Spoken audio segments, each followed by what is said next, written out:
सरगम studio Bodhgaya. खोल दे बाऊ पोल सारा खोल जीताऊ राज गे, आगे खोल दे बाऊ पोल सारा खोल जीताऊ राज गे, आगे राखनी ना सिंदूरा दिहल मुँह के सवा के लाज गे, आगे राखनी ना सिंदूरा दिहल मुँह के सवा के लाज गे, आगे पाहिले से जनती पूनम हाही उड़न बाज गे,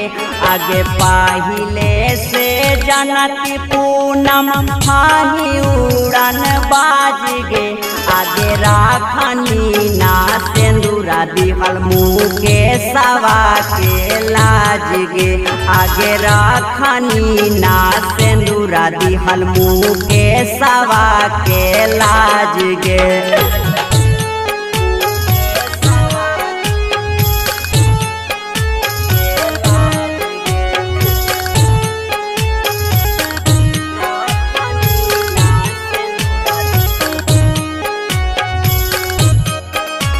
recording by Sargam studio Bodhgaya.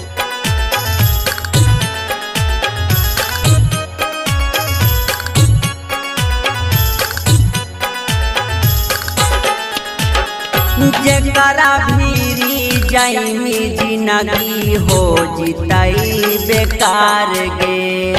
उतर हतौ भोला भाला तू तही खेलार गे, जेकरा भीरी जाइमी जिंदगी हो जितई बेकार गे,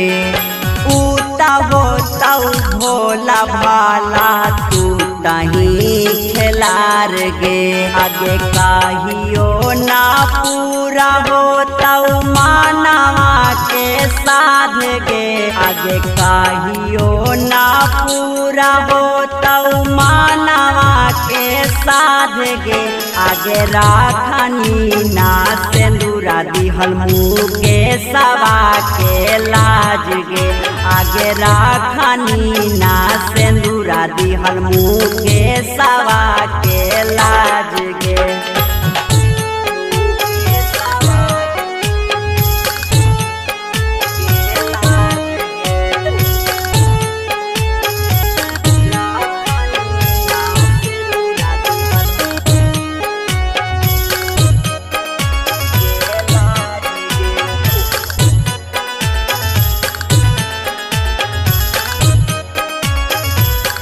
recording by Sargam studio Bodhgaya.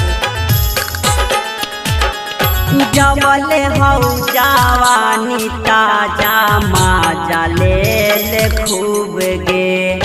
ढालतौ उमिरिया के हुतोर सहतौ ना उब गे, जवले हौ जवानी ताजा माजा ले खूब गे, ढालतौ उमिरिया के हुतोर सहतौ ना उब गे, आगे छायला अरुण राजेश करतौ आबाद गे, आगे छायला अरुण राजेश करतौ आबाद गे, आगे राखनी ना सिंदूरा दिहल मुँह के सवा के लाज गे, आगे राखनी ना सिंदूरा दिहल मुँह के सवा के लाज गे।